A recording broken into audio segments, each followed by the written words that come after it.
Vocês sabiam disso? Somente 3% dos pedófilos são homens solteiros. Então, você querer obrigar o padre a casar para evitar pedofilia, não vem ao caso. Não se justifica. E aqui no capítulo 19 do Evangelho de São Mateus, aqui no capítulo 19 do Evangelho de São Mateus, a palavra de Deus fala assim, lá no momento em que Jesus vai dar aquele remate no versículo 12, em que ele vai falar assim, a eunucos que assim nasceram do ventre da mãe. Vocês sabem o que é eunuco? Aquele que ficou privado dos órgãos sexuais para o crescimento do reino de Deus, para servir ao rei, era uma posição de honra. Há eunucos que eram eunucos desde o ventre da mãe. Há pessoas que nasceram sem os órgãos sexuais, está dizendo aqui. E há eunucos que foram castrados pelos homens. Está claro, não está? E há eunucos que a si mesmos se fizeram eunucos por causa do reino de Deus. Quem puder entender, que entenda. Então, Jesus está dizendo que há pessoas que mesmo tendo os órgãos sexuais, sublimam essas funções sexuais em favor do crescimento do reino de Deus. E o que dizer daquela multidão? Lá de Apocalipse 14. O que dizer? O que dizer daquela multidão de Apocalipse 14? Hein? O que dizer? O que dizer daquela multidão de Apocalipse 14?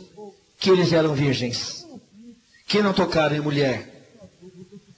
Quem são esses? Não são os sacerdotes? Não poderiam ser eles perfeitamente? Capítulo 14 de Apocalipse, versículo 3. A versículo 1 fala que eram 144 mil. E quem são eles? Versículo 4.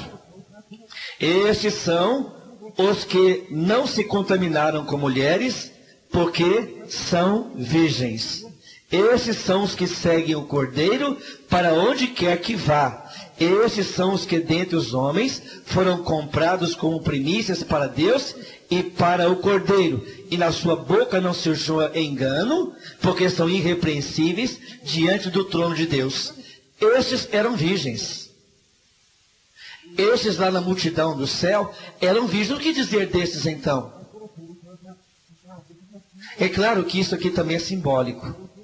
Mas eu quero mostrar a vocês que no capítulo 7 também da carta aos Coríntios, o próprio apóstolo São Paulo, ele fala que ele dá o exemplo dele, que ele era um homem casto e ele se abstia do sexo, ele não se casou, para dar o exemplo que aquele que é solteiro cuida das coisas de Deus. Só para arrematar, hein? 1 Coríntios 7. Porque eu sei que essa pergunta sempre surge. Então já estou adiantando. Aqui fala no versículo número 7. Porque eu quereria que todos os homens fossem como eu mesmo. Mas cada um tem o seu próprio dom. Um de maneira e o outro de outra. Quando o sacerdote ele faz a opção para ser sacerdote, ele sabe que terá que guardar a castidade. Ele sabe. Ele faz a opção livremente, ele não é obrigado. É uma vocação. Versículo 26. Versículo 25, olha aqui. Ora, quanto às virgens, não tenho outro mandamento do Senhor. Dou, porém, o meu parecer, como quem tem alcançado misericórdia do nosso Senhor para ser fiel. Tenho, pois, por bom, por causa da instante necessidade, que é bom para o homem estar assim como é. 27. Estás ligado à mulher? Não busques separar-te. Estás livre de mulher? Não busques mulher. Mas se te casares, não pecas. E se a vez de se casar, não peca. Todavia os tais terão tribulações na carne, e eu quereria poupar-vos. 32. Quisera eu que todos tivessem o cuidado. O solteiro cuida das coisas do Senhor, em como há de agradar ao Senhor. mas o casado cuida das coisas do mundo em como há de agradar a mulher. Por isso que a igreja adotou o celibato, porque o solteiro vai cuidar exclusivamente das coisas do Senhor. Tirou ou não tirou a dúvida sobre o celibato? Tirou ou não tirou? A igreja tem ou não tem razão de adotar o celibato, a exemplo de Cristo, que não teve esposa e foi o grande sacerdote segundo a ordem de Melquisedeque. O 1 Coríntios, capítulo 7, se não me engano, eu falei versículo 7. É o 7, não é? Eu falei foi o 7 mesmo?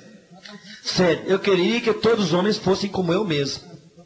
São Paulo, que era casto, ele dá o seu exemplo e fala: gostaria que todos os homens fossem como eu mesmo. Como? Essa igreja... A igreja em células, ela já é uma cisão que veio também da igreja cristã evangélica. Já é subdivisão. A católica brasileira, um bispo da igreja católica separou-se da igreja. E ele ordenou alguns sacerdotes. Enquanto ele ordenou esses sacerdotes, todos já morreram. Esses sacerdotes eram de fato sacerdotes. Porque a igreja não pode, de forma alguma, retirar o sacerdote. A pessoa é sacerdote eternamente. Mas uma vez que morreram esses sacerdotes e vieram os sucessores deles, morreu esse bispo também, os sacerdotes atuais da igreja brasileira, eles são sacerdotes desvinculados com qualquer vínculo com um apóstolo que veio de Pedro. Portanto, a igreja católica brasileira não é uma igreja oficial. Os sacramentos na igreja católica brasileira não são válidos, porque eles não são sacerdotes ligados à igreja. Se alguém se casou com algum daqueles sacerdotes antigos, se alguém se casou abençoado por aquele bispo antigo, então o casamento é válido. Porém, atualmente, qualquer casamento na igreja brasileira, qualquer batizado, não é um sacramento válido.